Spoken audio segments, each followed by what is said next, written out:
दोस्तों बहुत बड़ी खबर सामने आ रही है और ये खबर कवर करना काफी ज्यादा जरूरी है क्योंकि चाइना ने भारत के ऊपर इंडस्ट्रियल स्ट्राइक करना शुरू कर दिया है। मैंने इसे इंडस्ट्रियल स्ट्राइक का नाम क्यों दिया है इस बात को भी बताऊंगा, साथ साथ में चाइना ऐसा क्यों कर रहा है इस चीज पर भी चर्चा करेंगे। ठीक है, पहले तो हम लोग समझ लेते हैं कि इंडस्ट्रियल स्ट्राइक होता क्या है। इंडस्ट्रियल स्ट्राइक का मतलब ये है कि अगर कोई देश तरक्की कर रहा है तो दूसरा देश अगर उसे रोकना चाहता है तो दूसरा देश क्या सोचेगा कि इसकी जो इंडस्ट्रीज हैं जो आगे बढ़ रही हैं उसे हम लोग क्या करें, नुकसान पहुंचाए। और चाइना इस समय बिल्कुल यही कर रहा है। अब भारत में जो सबसे तेजी से बढ़ने वाला सेक्टर है वो है ऑटोमोबाइल सेक्टर्स, यानी चाहे कार हो, इलेक्ट्रिक व्हीकल्स हो, स्कूटी हो, कुछ भी हो, है ना। इसमें भारत बहुत तेजी के साथ तरक्की करते जा रहा है जो कि चाइना बिल्कुल भी बर्दाश्त नहीं कर पा रहा और उसे भारत के खिलाफ ऑपरेशन सिंदूर के बाद कुछ ना कुछ तो करना है, कुछ ना कुछ तो गड़बड़ करना है भारत को नुकसान पहुंचाने के लिए। इसीलिए चाइना ने भारत के ऊपर इंडस्ट्रियल स्ट्राइक की है और निशाना बनाया है ऑटोमोबाइल सेक्टर को, क्योंकि चाइना को भी पता है कि भारत में सबसे तेजी से आगे बढ़ने वाला सेक्टर है ऑटोमोबाइल सेक्टर। साथ साथ में भारत में काफी ज्यादा, मतलब आप ये मान के चलो, टोटल 40% रोजगार देने का काम करता है ऑटोमोबाइल सेक्टर। और अगर चाइना ने हिट किया ऑटोमोबाइल सेक्टर को तो आप ये समझो कितने लोग बेरोजगार होंगे। ठीक है, तो इस चीज का फायदा उठाते हुए चाइना ने क्या किया है, जो रेयर अर्थ मैटर्स हैं उनको बैन लगा दिया है। भारत उन्हें इंपोर्ट नहीं कर पाएगा चाइना से। ठीक है, अगर भारत इंपोर्ट करना चाहता है चाइना से तो कई कई सारी कड़ी शर्तें चाइना ने सामने रख दी है। चाइना कह रहा है कि आपको हमें ये बताना पड़ेगा कि आप जो मैटर्स हमसे ले रहे हैं रेयर अर्थ मैटर्स, उनका यूज आप कहाँ करेंगे, कैसे करेंगे, किन किन चीजों पर करेंगे, कितना करेंगे। ठीक है, तो भारत को अपनी सारी जानकारी साझा करना पड़ेगा चाइना के साथ, तब जाके चाइना अपने रेयर अर्थ मैटर्स भारत को देगा। अब यहाँ पर बात ये आती है कि जो ये रेयर अर्थ मैटर्स हैं ये क्या है, ये कहाँ यूज होते हैं। तो आप देखोगे जितने भी इलेक्ट्रॉनिक आइटम्स है, चाहे वो एसी हो या मतलब एयर कंडीशनर हो, ठीक है, एयर कूलर की बात नहीं हो रही, एयर कंडीशनर हो, ठीक है, फोर व्हीलर गाड़ीज हो, ठीक है ना, ई रिक्शा वगैरह हो या इलेक्ट्रिक व्हीकल्स, कोई भी इलेक्ट्रिक व्हीकल्स हो, उन सभी में आप देखोगे रेयर अर्थ मैटर्स का यूज होता है, जो कि एक मतलब इलेक्ट्रिक आइटम्स आप समझ लीजिए। ठीक है, भारत क्या करता है कि जैसे भारत को एक मोटर तैयार करना है, ठीक है ना, गाड़ी में लगने वाला एक सिंपल मोटर तैयार करना है, बिल्कुल सिंपल लैंग्वेज में आपको बता रहा हूँ। ठीक है, एक गाड़ी में लगने वाला एक मोटर तैयार करना है तो भारत क्या करता था, चाइना से मोटर ना लेके मोटर के अंदर के सभी इलेक्ट्रॉनिक पार्ट्स जो रेयर अर्थ मैटर से बने होते हैं वो चाइना से इंपोर्ट करता था। उसके बाद भारत घर में ही यानी इंडिया में ही उन्हें कंपाइल करके मोटर्स बना देता था।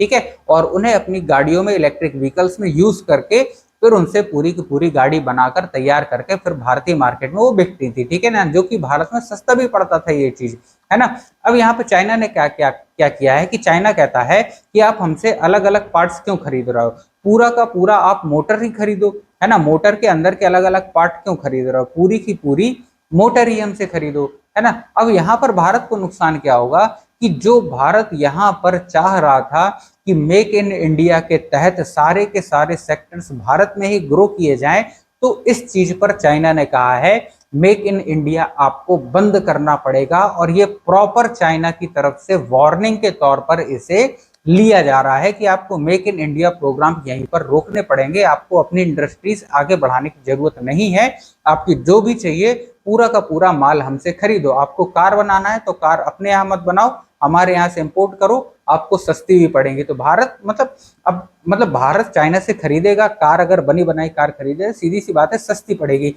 लेकिन उसकी गारंटी कितनी है। ठीक है, सीधी सी बात है ना, चाइनीज आइटम है, चलेगा तो चांद तक, नहीं चला तो शाम तक। ठीक है, तो ये चलने की कोई गारंटी नहीं होती, लेकिन चाइना कह रहा है आपको सस्ता पड़ेगा। तो भारत ने इसके लिए पूरा मना कर दिया है कि नहीं, पूरा पूरा आइटम हमें नहीं चाहिए, हमें केवल कुछ पार्ट्स चाहिए जो कि हम यहाँ पर घर पर ही अपना बना लेंगे, बाकी सारे पार्ट्स अपने यहाँ पर मिलाकर। ठीक है, तो चाइना ने क्या किया, रेयर अर्थ मैटर पर प्रॉपर तरीके से बैन लगा दिया है। ठीक है ना, अब इससे अगर आप नुकसान की बात करें तो काफी ज्यादा नुकसान पहुंचेगा। आप टाटा मोटर्स को ले लो, महिंद्रा को ले लो, या भारत की कोई भी ऑटोमोबाइल सेक्टर्स हो, या जैसे मारुति वगैरह हो गई कोई भी, तो इनमें जितने भी मतलब रेयर अर्थ मैटर्स का यूज होता है, इलेक्ट्रिक आइटम्स का यूज होता है, एसी से लेके या मतलब स्टार्टअप मोटर्स जो रहती हैं, जो उनमें लगी रहती हैं, छोटी छोटी मोटर्स लगी रहती है, स्टार्टअप मोटर्स उन्हें बोला जाता है, ठीक है ना। ड्रोन सिस्टम्स जो हो गए उनमें भी इसका यूज होता है, आपको पता होगा अगर, ठीक है। तो इन सभी पर मतलब चाइना ने कहा है कि पूरी तरह से बैन। और अगर आपको लेना है, यानी चाइना भारत से क्या बोलता है कि अगर आपको ये चीजें लेना है तो आपको हमें मतलब कड़ी शर्तें आपको फॉलो करने पड़ेंगी। अगर उन शर्तों पर आप गौर करोगे तो कुछ शर्तें आपको मैं बता देता हूं कि उनमें से 2-3 शर्तें ऐसी हैं कि भारत को पूरी जानकारी देना पड़ेगा कि वो भारत उन आइटम्स का करेगा क्या, कहाँ यूज करेगा, कितना यूज करेगा, ठीक है, उसमें कौन सी टेक्नोलॉजी भारत आगे लगा रहा है, ये सारी चीजें चाइना को हमें बताना पड़ेगा, है ना। अब ये इतना बड़ा मैटर है कि अगर ये चीज चाइना मतलब प्रॉपर तरीके से बैन तो कर ही दिया है चाइना ने, और इसका इम्पैक्ट क्या होने वाला है कि जो भी ऑटोमोबाइल इंडस्ट्री से वहां पर रोजगार की सबसे ज्यादा समस्या आने वाली है अगर ये सेक्टर थोड़ा सा भी गड़बड़ होता है, हिलता है, क्योंकि भारत का सबसे ज्यादा रोजगार प्रोवाइड करवाने वाला सेक्टर है ऑटोमोबाइल सेक्टर, ठीक है। साथ साथ में भारत का सबसे तेजी से ग्रो करने वाला सेक्टर भी ऑटोमोबाइल सेक्टर है, और चाइना ने उसी को ही निशाना बनाया है ना। इसका मतलब, अच्छा आप कहोगे सर हम तो मतलब गाड़ी लेते नहीं है, हम तो मतलब छोटी मोटी मतलब जो हमारे पास है उसी से काम चला लेते हैं, या हमारे जो एक बार कार वगैरह, गाड़ी वगैरह, बाइक वगैरह लेते हैं तो 5 से 10 साल तक चल जाता है, हमें क्या नुकसान होगा, है ना। इसमें सबसे ज्यादा नुकसान ये होगा कि जो आगे बनने वाली जो गाड़ियां हैं, इलेक्ट्रिक व्हीकल्स हो, कार हो, चाहे वो डीजल कार हो, चाहे पेट्रोल कार हो, चाहे इलेक्ट्रॉनिक कार्स वगैरह हो, कुछ भी आइटम्स हो, ठीक है, ये डिले होना चालू हो जाएंगी। डिले होना चालू हो जाएंगी मतलब आप जैसे आप बुकिंग करते हो तो आपको 1 महीने का टाइम लगता है कि 1 महीने बाद आपको गाड़ी मिल जाएगी, लेकिन अभी आप अगर बुकिंग करोगे तो आपको हो सकता है 1 साल बाद की बुकिंग मिलेगी, आपको वो कार 1 साल बाद मिलेगी, ठीक है। क्यों? क्योंकि भारत के पास अब वो चीजें नहीं रह जाएंगी जो कि भारत चाइना से इंपोर्ट करता है, यानी रेयर अर्थ मेटल्स जो भारत चाइना से लेता है वो चीजें भारत में धीरे धीरे करके जैसे ही खत्म हो जाएंगे, जितना भारत के पास स्टॉक है वो खत्म हो जाएगा, तो भारत की इंडस्ट्रियों का भट्ठा बैठने लगेगा, ऑटोमोबाइल इंडस्ट्री बिल्कुल बैठ जाएगी, ठीक है, ऑटोमोबाइल इंडस्ट्री की कमर बिल्कुल टूट जाएगी। और चाइना ने इसी को नुकसान पहुंचाने के लिए भारत के ऊपर जो इंडस्ट्रियल स्ट्राइक है इसका गेम खेला है। अच्छा, यहाँ पर एक क्वेश्चन ये बनता है कि क्या भारत किसी और देश से ये सामान नहीं इंपोर्ट कर सकता? तो इसमें दिक्कत ये है कि 90% रेयर अर्थ मेटल्स का यानी इलेक्ट्रॉनिक आइटम्स का जो बाजार है वो चाइना है ना। यानी ग्लोबल मार्केट में 90% चाइना इस पर पकड़ रखता है, 90%, है ना। उसके बाद जो अन्य मार्केट आ जाते हैं वो ऑस्ट्रेलिया के आ जाते हैं, जापान के आ जाते हैं, या फिर वियतनाम के आ जाते हैं। तो भारत को यहाँ पर सोचना पड़ेगा कि भारत यहाँ पर चाइना से ना लेके भारत को अपनी साझेदारी जापान के साथ, ऑस्ट्रेलिया के साथ या वियतनाम के साथ बढ़ाना पड़ेगा।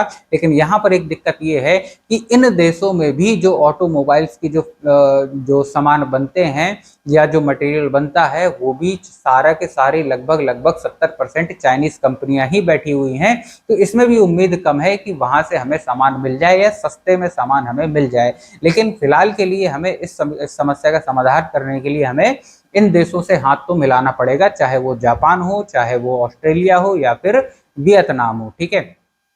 अब यहाँ पर देखोगे जो 90% ग्लोबल सप्लाई है एक तो वो चाइना से चलती है, ठीक है। सबसे ज्यादा बड़ी बात, सबसे बड़ी चिंताजनक बात तो यही है कि 90% सप्लाई इस समय चाइना के पास है, ठीक है, रेयर अर्थ मेटल्स के पास में। और ये इस तरह की चीजें हैं कि भारत में एकदम से अचानक से आप सोचो कि भारत में इसका प्रोडक्शन होना चालू हो जाए तो इतना जल्दी पॉसिबल नहीं होता है। इसके लिए कम से कम 2 से 3 साल का समय चाहिए, और 2 से 3 साल के समय में तो भारत की ऑटो इंडस्ट्री ही बैठ जाएगी, उसका भट्टा बैठ जाएगा। इसीलिए आज दोपहर की हो, ये सभी ऑटो मेकर्स भारत की जो है कॉमर्स मिनिस्ट्री के पास गए हैं दोपहर में, और कॉमर्स मिनिस्ट्री इस चीज को सुन के सदमे में आ गई है और वो डायरेक्ट पहुंची है नरेंद्र मोदी के ऑफिस में, ठीक है। अब नरेंद्र मोदी के ऑफिस में तो पहुंची है, वहां डिस्कशन भी चल रहा है, और इसे इंडिजिनस पूरी तरह से करने के लिए भारत तैयारी भी करना लगभग जितनी जल्दी शुरू मतलब कर सकता है उतनी जल्दी भारत को शुरू करना पड़ेगा। क्योंकि इसमें अगर चोट आई तो आप ये समझो कि भारत का 40% आदमी बेरोजगार घूमेगा, क्योंकि सबसे ज्यादा बेरोजगारी पर चोट पड़ेगी। 40%, आप समझ रहे हो नंबर काफी ज्यादा बड़ा है। सबसे ज्यादा सर्विस प्रोवाइड करवाने वाला जो सेक्टर है, रोजगार पैदा करने वाला जो सेक्टर है, वो ऑटोमोबाइल सेक्टर है, ठीक है। अब यहाँ पर जो बात आती है चाइना, देखिए अब भारत इसे टैकल कैसे कर सकता है। भारत ने टैकल एक बार और चाइना को इसी तरह किया था जब 2020 में चाइना के साथ में जब पंगा हुआ था तो भारत ने क्या किया था, चाइना की सभी एप्लीकेशंस को भारत ने प्रॉपर तरीके से बैन कर दिया होता। आपने देखा होगा चाहे यूसी ब्राउजर हो, टिकटॉक हो, इस तरह की दसियों ऐप भारत ने बैन कर दिया था। भारत में उनका मतलब एक्सेस नहीं रहेगा, ठीक है। अब यहाँ पर देखिए सेमीकंडक्टर की भी बात आती है। 2020 में जब चाइना ने बैन लगाया था सेमीकंडक्टर्स के ऊपर, तो भारत ने सेमीकंडक्टर लेने से भी मना कर दिया था कि तुमने बैन लगाया है, अब हम लेंगे ही नहीं, और सेमीकंडक्टर्स हम इंडिजिनस सेमीकंडक्टर बनाएंगे, यानी भारत में ही बनाएंगे। इस चीज पर अभी भी काम चल रहा है। हालांकि 2025 पे हम लोग पहुंच चुके हैं, लेकिन अभी भी सेमीकंडक्टर प्रॉपर तरीके से भारत में तैयार नहीं होते हैं, हमें अन्य देशों से मंगवाना पड़ता है। लेकिन जहां तक है 1 से 2 साल में तैयार होना चालू हो जाएंगे, यानी इसका मार्केट, सेमीकंडक्टर का मार्केट भी बढ़ने लगा है, ठीक है। अब यहाँ पर भी हमें कुछ ऐसा ही करना पड़ेगा कि जैसे मतलब चाइना ने बैन लगाया है जो रेयर अर्थ मैटर्स हैं इन पर बैन लगाया है, तो भारत को इनका प्रोडक्शन भारत में बढ़ाना पड़ेगा, है ना। यानी गवर्नमेंट को पैसे खर्च करने पड़ेंगे, अपने लोगों को देना पड़ेगा, इंडस्ट्रीज इसकी लगानी पड़ेगी जितनी जल्दी हो सके, ठीक है। तब तक के लिए थोड़ा बहुत काम चलाने के लिए चाइना से कुछ ना कुछ बात करके, या ऑस्ट्रेलिया से या जापान से या वियतनाम से, उनसे थोड़ा बहुत इंपोर्ट करके ऑटोमोबाइल इंडस्ट्री को थोड़ा सा संभाले रखा जा सकता है। लेकिन भारत के ऊपर एक काफी ज्यादा दबाव है कि भारत को ये इंडस्ट्री, ऑटोमोबाइल इंडस्ट्री को बचाने के लिए, अपने सबसे बड़े सेक्टर को बचाने के लिए, सबसे ज्यादा रोजगार प्रोवाइड करवाने वाले सेक्टर को बचाने के लिए रेयर अर्थ मेटल्स का प्रोडक्शन भारत को इंडिजिनस करना होगा, यानी मेक इन इंडिया के तहत इसे लाकर करना होगा। तभी जाके इसका प्रॉपर जवाब चाइना को मिलेगा, ठीक है। इससे भारत को भी फायदा होगा, क्यों? क्योंकि चाइना जिन जिन चीजों पर बैन लगाता जाएगा, अगर उनका प्रोडक्शन भारत में ही अगर होने लगे, ठीक है, तो भले ही थोड़ा सा टाइम लगेगा। अब ऐसा नहीं है कि जैसे इंडस्ट्री है, कोई इंडस्ट्री तो ऐसा नहीं है आज सोची कल खड़ी हो गई, ठीक है। उसमें इन्वेस्टर्स चाहिए, इन्वेस्टमेंट चाहिए, जमीन चाहिए, उसमें मशीन्स वगैरह चाहिए, लगने में कम से कम वो इंडस्ट्री खड़े होने में 2 से 3 साल लग जाते हैं। फिर उसके बाद उसमें मटेरियल तैयार होना चालू हो जाता है, ठीक है। इंजीनियर्स चाहिए, वो टेक्नोलॉजी चाहिए, वो सारी चीजें उसमें मतलब रहती हैं, ठीक है ना। तो इन चीजों में भले ही थोड़ा सा समय लगेगा, 2 साल 3 साल या 4 साल, लेकिन उस उतने समय में भारत इस चीज पर महारत हासिल कर सकता है, और उसके बाद भारत एक्सपोर्ट भी कर सकता है, अगर भारत इन्हें मतलब इंडिजिनस तरीके से भारत में ही बनाने लगे। और भारत को चाइना से लेने की जरूरत नहीं पड़ेगी, लेकिन तब तक हमें ऑटोमोबाइल सेक्टर्स पे काफी ज्यादा फोकस करना पड़ेगा, ध्यान करना पड़ेगा। उन्हें खास तौर पर चाइना से पड़ी इस मार से भी बचाना पड़ेगा, कई गुना ज्यादा करना पड़ेगा, ठीक है। तब तो हमें इस चीज का फायदा मिलेगा, वरना ये जो चोट है काफी ज्यादा महंगी पड़ सकती है भारत को, है ना। इसके लिए काम करना हमें आज से ही चालू कर देना पड़ेगा। गवर्नमेंट ने काम करना शुरू कर दिया है। अब इसकी जैसे ही अच्छी खबरें आती हैं या जो भी चीजें हमें पता चलती है, तो आपके सामने